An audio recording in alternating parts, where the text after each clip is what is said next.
Hello, guys. Welcome back to the Big Screen Show. My name is Victor. I'm Alex. And we're back for episode 3 of Daredevil Born Again. It's our first time seeing just a one episode release. Luckily, we have two episodes next week or the week after? The week after. The week after, we'll go back to 2 episodes, which is great. Can't wait for that. But for now, a really solid episode. The shortest one yet. 46 minutes. Unlike the first 2, they were around the 50+ minute mark. Yeah. Which was nice. But no complaints, honestly. We're going to start with just general thoughts. I'm going to say no complaints because although it was shorter, it was perfectly concise. They gave you everything you needed for this specific episode, wrapped up a couple things, touched on a couple other things, and did it all in a very precise and neat little bow that was tied up at the end. And now we can move forward with the rest of the series, or season, I should say. So I honestly, usually I get super blown when you cut me short on runtime. But in this specific scenario, I think it was good. I think it makes sense, and everything that was needed to be there, I think, was valid. What do you think? Oh, yeah. Honestly, I think it's one of, the best episodes so far for me. Because, honestly, the episode was, such a great, intense courtroom drama stuff. Where, got Matt in his element in court. And also adding this more intricate layer of storytelling within this. And also a great showcase for Camar de los Reyes as Hector Ayala. May he rest in peace. Yes. Such a shame. I was hoping this. It's such a shame. I really wanted to see more of that guy. But had a good future with the MCU, I think. Yeah, but he did a very strong, great performance, which I really love. And it does a lot more things, setting up for what's going to be, I guess, supposed to be the next arc going forward for the rest of the season, especially with Matt. So honestly, it was a very strong episode. Love the courtroom stuff. Even though it didn't have any action, the intensity of the court and the situation surrounding it was phenomenally done. Yeah. So far, overall, even just, throughout the first 3 episodes, action is at a low, but not a negative, I think. Because it's doing a perfect job pacing, setting everything up, teeing everything up, and especially with this episode, the girth of the plot of this episode is, focusing on White Tiger, the trial, and everything that has to do with Ayala. And, I really like how they wrap that all up in this episode because, like I was telling you last night after we watched it, you keep that going and kind of don't finish it here and you kind of let it sink into episode 4 out of a 9-episode season, then you're kind of stretching it a little bit. Especially when there's other things, and Daredevil's not even out yet. Matt asked Daredevil is not even here yet. So then you kind of are stretching a bit, and pacing gets a little weird. So I think it was actually perfect. Yeah. So, those are our general thoughts. I think it was a solid episode. I'd agree. I'd say it's my favorite episode too so far. I think it was actually really, really good. And one thing we did touch on last week when we talked about episodes 1 and 2 was the writing being maybe just a step or 2 below the Netflix run, but still good. I think in this episode, it actually went up a level. You really got to see much better writing, and it kind of starts showing its teeth a little bit because the way they did the whole entire courtroom scenes and everything that revolved around that, and the writing with some decisions, I think was actually really, really strong. Oh, yeah. I was reminding me back to, with season 2, where it was, the trial of, Frank Castle during that one. But I also do That's gas stuff right there. Yeah, no, because, again, the lawyer stuff is definitely the great strong points for when it actually focuses on that point. And since, this is a whole courtroom thing that takes place during, the whole episode, the writing stuff is, really strong. And, again, it's basically by the performances that's just carries and everything. Yeah, but we're gonna talk about some spoiler stuff, some specific stuff here. So if you haven't seen the episode yet, click off the video. You have been warned. This is a spoiler warning. Please make sure to like and subscribe. Join us on this journey. If you like this video, let us know by hitting the like button on there. But that was your spoiler warning. Here we go. Now, R.I.P. the White Tiger, bro. Yeah. That was tough, bro. That was a crazy ending, honestly. Yeah, that was right at the very end. Because again, it goes by the performance of Camar as Hector, where again the whole part of the case is where it's been Matt trying to do his best to try and get him acquitted, get him off free and everything. Yeah. And honestly, the beginning of it was going like so well until things started shaking up. Yeah, we were grooving, and especially, obviously the girth of this episode is the entire trial, and obviously we thought we had a major leg up on the defense, or I'm sorry, I should say the prosecutors, when we finally were able to get the witness on the stand. I was like, oh, we're money, but obviously that was not the case. And honestly, it's a good twist. It's a good twist. I think it probably would make sense to have that twist be there, because if it's not, then it's kind of like too easy, especially for a murder trial. Essentially, it's kind of like too easy. So, but anyway, so he folds. The witness folds completely. Yeah. Basically says he was nowhere near the scene at the time that the incident happened, and so now we, the defense, Matt, Ayala, our team, is essentially in limbo. We're kind of screwed, but lo and behold, Matt does the unthinkable, which I honestly didn't even see coming and thought was completely from left field, because I just thought he just wouldn't cross that line. But he basically told everybody in the courtroom, with the jury present, that Ayala was the White Tiger and pulled out the mask and everything. So I want to hear your thoughts on that decision. I don't think that when he did that, my jaw was done for. I was shook that he would even do that. But going forward, I do understand why he did it, because like the witness was like their whole was like the smoking gun. That was all he needed. But due to the fact that he was intimidated, because they got the cops there in the courtroom, especially like the cops with the Punisher tattoos tatted on them, either on the neck, the wrists, things like that. So of course he knows that if he talks, he's gonna be like, yeah, I'm dead within the week. Like, I will not survive. So again, that was more self-preservation. And even then, Matt, and like he did in episode 2, Matt was there. He's talking about how he wasn't going to use the whole reveal of Hector being the White Tiger. Yeah, because that was going to be. He's the one that brought it up to the judge. Yeah, they're saying like that has no bearing on this case. But then they put Matt into a corner. It was desperate, but like, I honestly don't see any other way, because you got like one of the officers, Officer Powell, basically doing perjury, lying on the stand about the reason why he was there on that platform. And of course, Nikki Torres, the witness, wasn't going to say anything. So it does actually fit to what Matt has to do. And again, the whole court case, do anything to get the job done. Yeah, exactly. But again, it does show that it has various consequences, as you find out later on. But again, this whole court case thing isn't also just about Hector, but it's also kind of a bit of an introspection and look on Matt himself, since he does relate the most to Hector, since he was a vigilante. Because like the whole court case in itself is pretty much a reflection of that. Yes. Yeah, he is the one in that courtroom and anywhere probably in the vicinity that would feel the most about your identity as a vigilante to come out, especially when it's unwanted. But he also understood that he was probably in a very bad situation either way. And so at least in this one, he had a fighting chance, because you're out there on your own free will. But who's to say if they actually put him behind bars, which he was probably looking at life because he killed a cop, they wouldn't do some shady shit in the prison. We've seen it before. Yeah.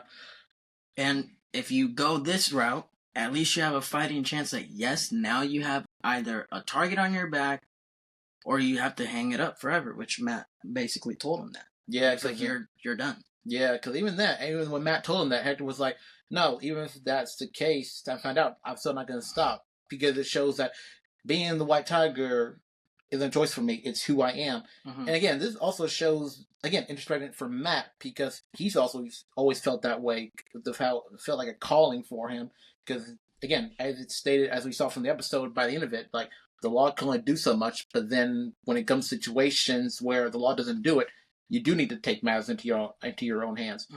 Even Matt was trying to convince himself to Hector, where like, there are other ways to help people. You don't have to be a vigilante. Like, you stop being a vigilante for a while, then you don't even miss it. But I think Matt is mostly trying to convince himself. Yeah. Oh yeah. Whereas he's Hector, of course, he's already set in his beliefs on it. But then Matt, he's kind of lost in this moment. Even because it also shows again how like he really, honestly, he says it, but he does kind of miss it. Like, it gives him this type of outlet in a way where, again, he hasn't had, where he's kind of repressing. I feel like it's where he feels most himself, to be honest, which he alluded to in the Netflix part of this character, I guess you could say. You know, during the Netflix run, I just can't remember if it was season 3 or 2, but I just remember him literally being like, it's like who he said basically the same thing as White Tiger and Ayala. He's like, it's who I am, you know? And so he's kind of convinced himself otherwise, but I think he's just lying to himself.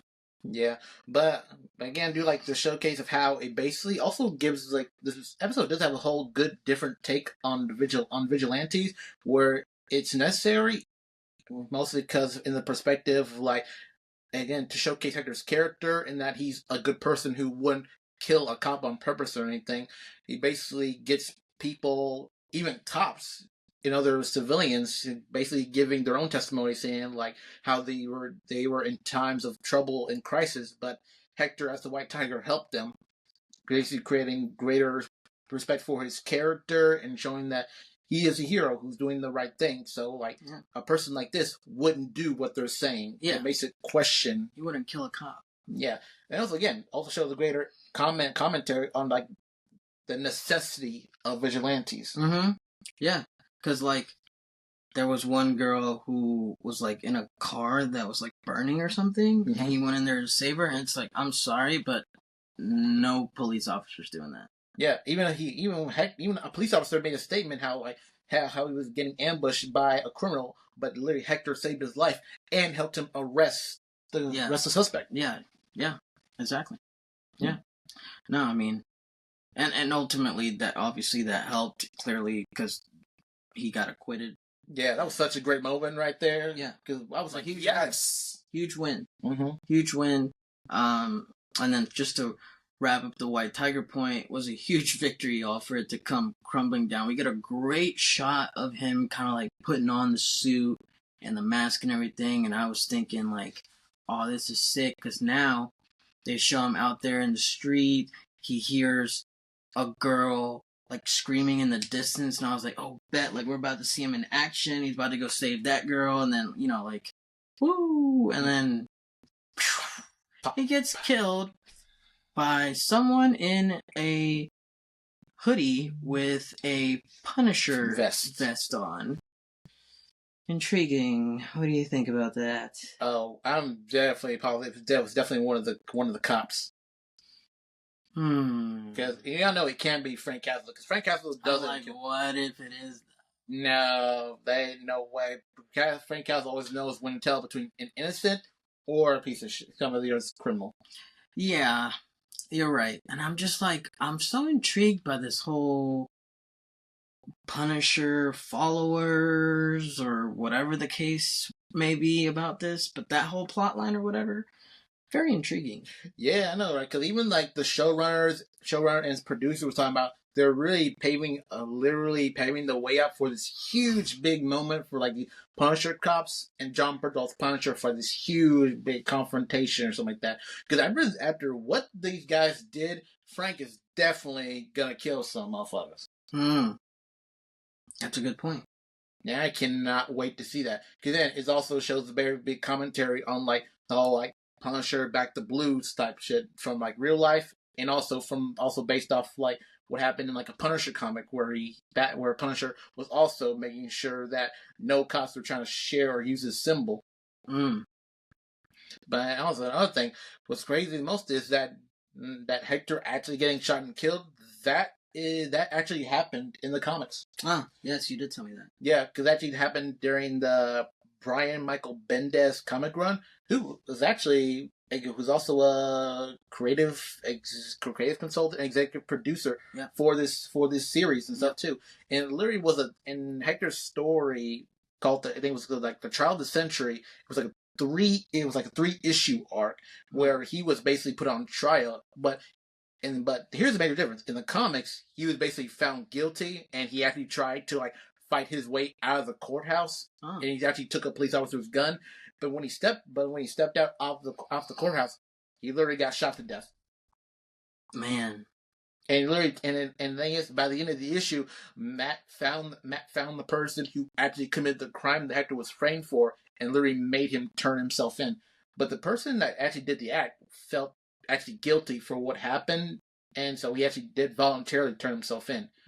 But the thing is, what's going on for here and what's going to be happening like the next few episodes, it's like, oh, this is probably going to be the push that Matt is going to the push that Matt needs to get back into the suit. Because this is something big. I mean, there's something big brewing around it. I mean, obviously, there's so many hidden pieces, or sorry, I should say, moving pieces to this equation. Like, it wasn't simply like, oh, a cop died, he happened to be there, so he's an easy scapegoat, and now that trial is over. No, it was the whole, whatever they were pushing Nikki Torres about is also like a situation, like whatever they were pushing him about, and then obviously the fact that they're pushing him to begin with, even though they're cops, but they obviously clearly have somebody else telling them to do other things that are shady, and this organization or cult following or whatever the case may be, and then that I mean there's a lot there. We know basically none of it, but I'm excited to. Yeah, cause this is what's gonna get Matt back in the suit. And I think also happened like at the end of the trial when Hector was actually found not guilty.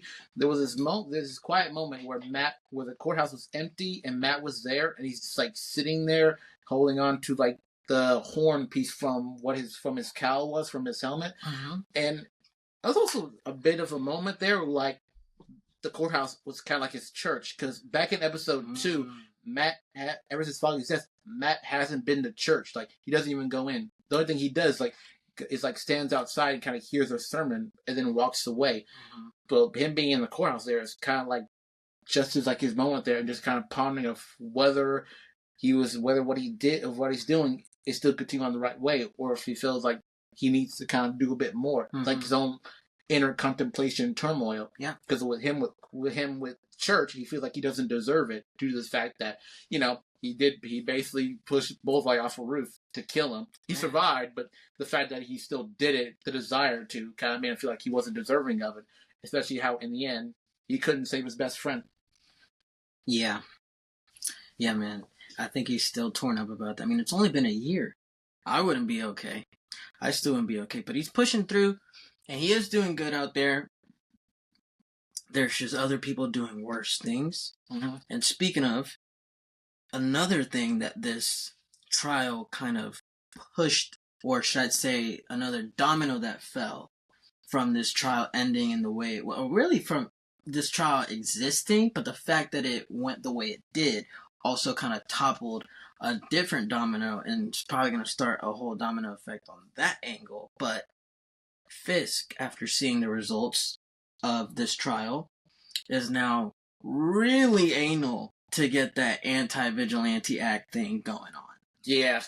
Dude, like literally make it like his sole mission to basically just be banning all these vigilantes. It's like priority 1 for him now. Yeah. Which probably already was, but now it felt like heightened. Yeah, dude, like man on a mission trying to create this whole cause and everything. But even then, it also shows more on the side of Fisk as a criminal and for his mayor duties, to the fact that he doesn't believe that vigilante stuff are necessary. Even though he's just salty, to be honest. Yeah, I think pretty sure because he knows that he's a fucking criminal and guilty, but he's like, yeah, vigilantes don't know anything. They're horrible people. I should know. But like, dude, you were literally taken down by vigilante because you were a criminal. Yeah, he's just salty. And honestly, what was it that he said? He said he believes that you don't need to hide behind a mask in order to do good. And I'm like, bro, stop it. Come on, you killed plenty. You've killed or ordered people to kill someone because they have their face shown. Literally. I'm like, bro, stop it. So, well, that's the whole thing. And that's how the episode actually ends, with him kind of giving that final last marks before Hector gets popped. Yes. Yeah.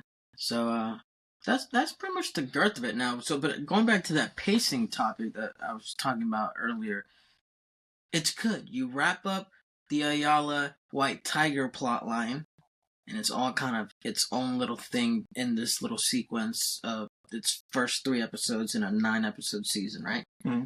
Then you have the rest of the 6 episodes to basically figure out these next 2 big things. So the whole Punisher cult following thing or whatever, and Fisk essentially. Fisk is always just his own plot line because it's Wilson Fisk, but you know him and his like anti-vigilante situation thing. So especially with him and Vanessa, who they're still on the rocks. Oh yeah. There's definitely friction between Vanessa and Fisk, to say the least. Honestly. Yeah, because the fact that because Fisk is now in the public eye now as the mayor, he basically has Vanessa step away from the whole criminal side of things, where she's not even at the head of the table of these criminal gangs anymore.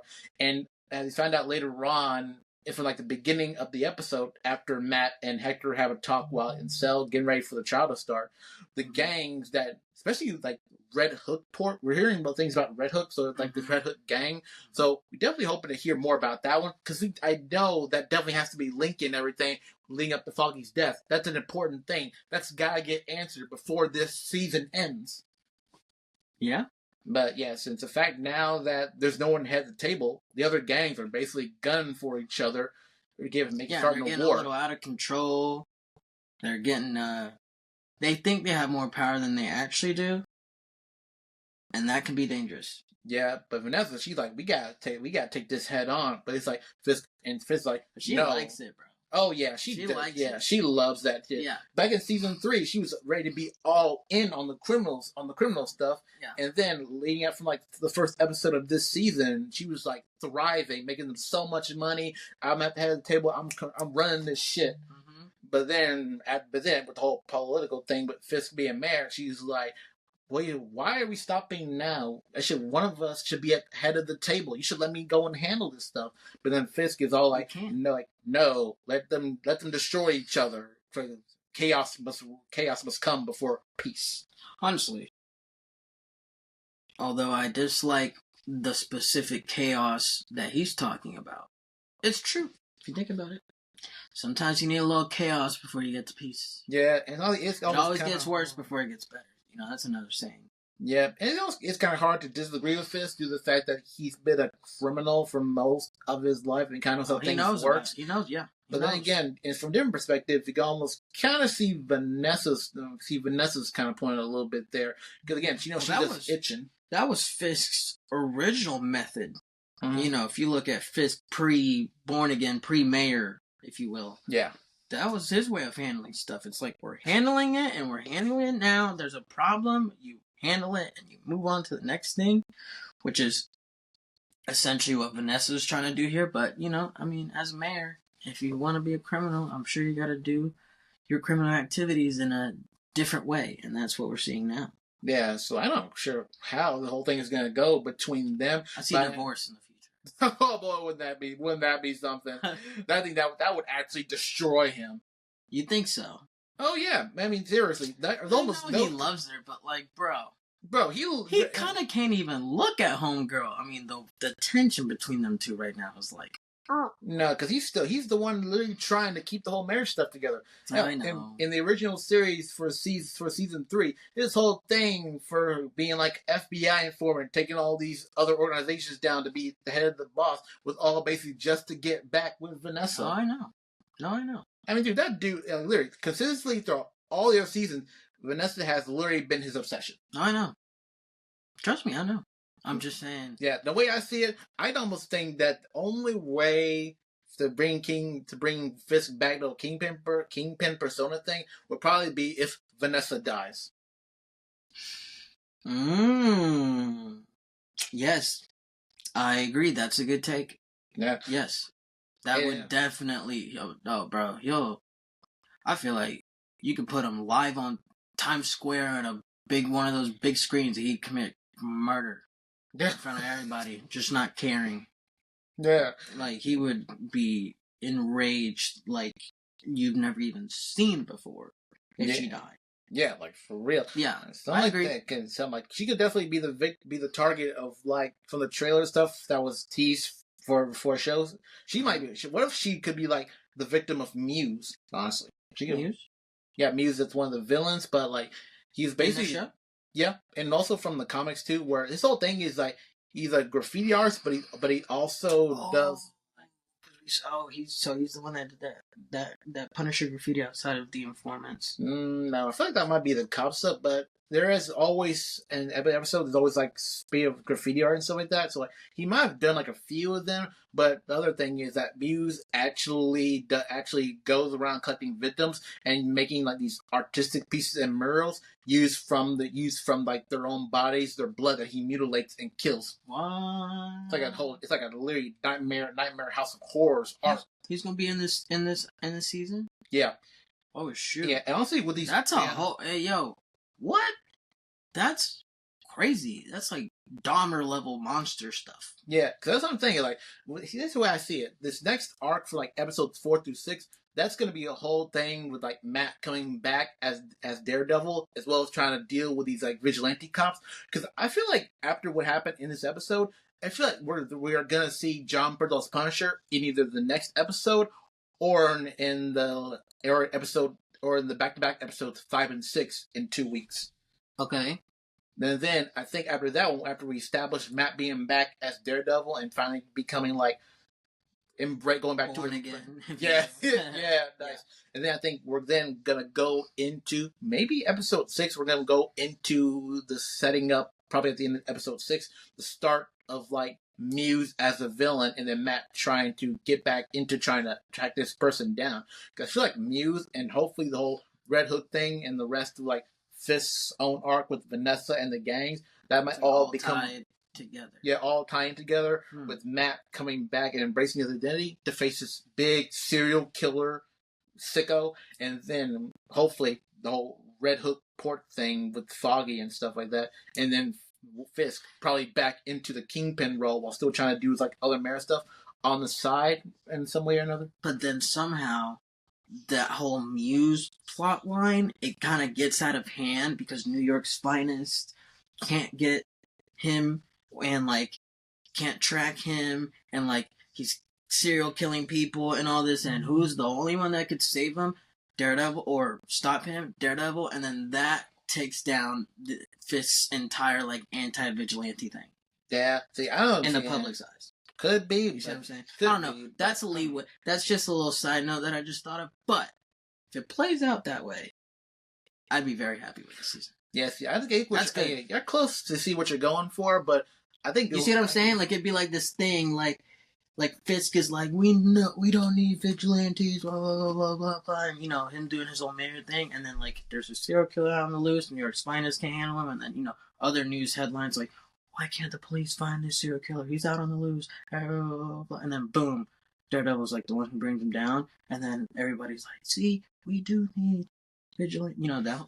Yeah, I can see half of that happening, but I do see like with the fact that it's like the whole Devils of Rain thing, I feel like it's still gonna be a whole split thing on the whole vigilante type stuff like that. But somehow or another, I see him trying to act the whole anti-vigilante task.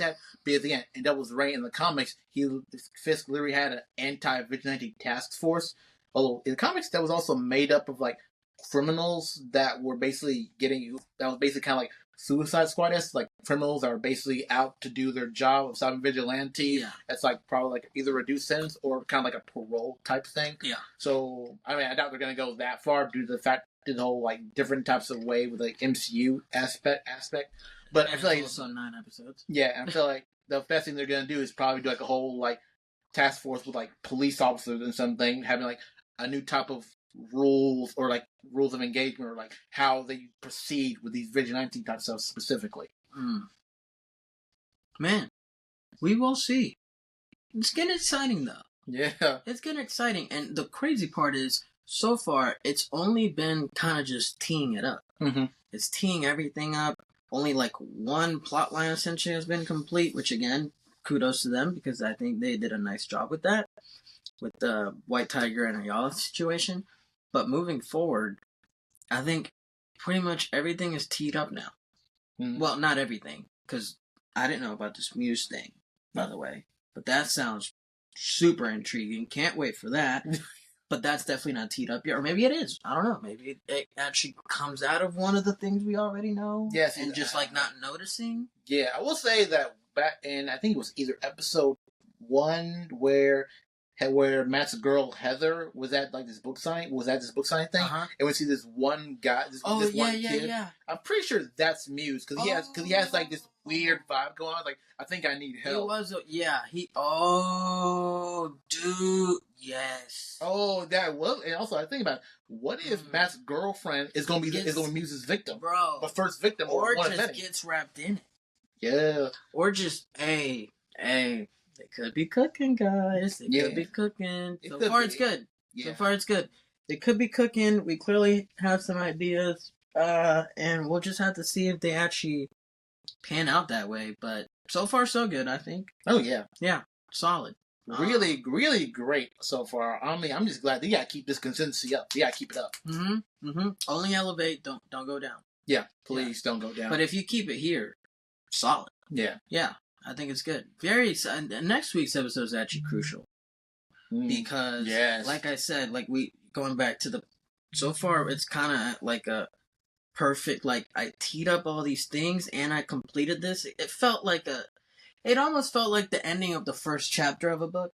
We finished that first chapter, and so then you have that what's next type of vibe, while also kind of hoping or knowing kind of what's next, but you don't actually know what's next. So this next episode, I think, is really crucial. And if they hit it right on the nail, then we could be in shape for a really special season. Yeah, that's what I'm still thinking. Next episode, I feel like Matt's gonna go hunting. I think so. It could be. So your guess is Dee Dee's back next episode. Yeah, if not halfway in it, I feel like it'd be at the end of episode 4, or it could be at the end of episode 4. He probably gonna meet up and find John Bertholt's Punisher, Frank.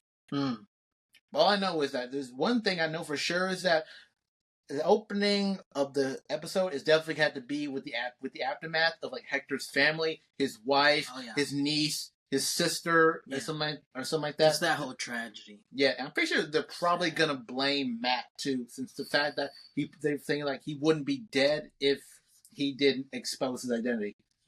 And again, that's gonna have huge guilt on Matt, and feel like he's gonna have to take responsibility in some way. Yeah, but it shouldn't. Yeah, but Catholic guilt and all that. No, I know, but I'm just saying it shouldn't, because who's to say? Okay, he gets not acquitted, and then he still gets shanked in the back of a prison. I mean, yeah. Feel what I'm saying? Oh yeah, but still, the fact that because he's a coke killer. Remember? Yeah, but also the fact that during the court procedure, it shows that where he usually operates at, and where he usually operates at, and close to where they know where he lives now. I feel like that's basically a whole thing where it's his open season, because they could get to him anywhere now due to the fact that they know his identity. Yeah. So again, that is still kind of be a big part on Matt's added guilt. So I feel like he's definitely gonna have to do something to really try and make up for this, or try to find some way to catch the person responsible in some form or another. Again, it's just going to build to him going back out as DD. We'll see. Yep. I'm excited. Me too. I can't wait. Yeah. Next Tuesday. Yep. Next episode, and then super excited for the week after, because we'll get that 2 episodes. Back to back. Back to back. Which is nice, because then I feel like if they just go in if they go on 3 episode journeys, that'd be nice. That we got this first 3, then these next 3, then the last 3. You know what I'm saying? If they could just have that kind of a little sequence. Yeah. I feel like so far, I think pacing is really big in shows, especially when they're not that long. At 9 episodes, the pacing is essentially everything, because it could make or break it. And so far, solid. So very excited. Anything else? No, that's it. Yeah, that's our thoughts. Episode 3, Daredevil Born Again, is out now on Disney+. It was, like we said, very enjoyable, super exciting. Great court drama. Things are starting to ramp up a little bit and get a little interesting. So next week's episode will be crucial to see where we go from here. So stick around and join us to watch that one. We will bring you guys our thoughts on that one after it releases as well. We try to bring you guys videos at least once a week, sometimes more. So if you like videos like this, please make sure to subscribe and join us on this journey. And if you like this video, the best way to let us know is by hitting that thumbs up button down there. It really does help us out. But with that being said, we are The Big Screen Show, and we'll see you guys very soon. Bye-bye.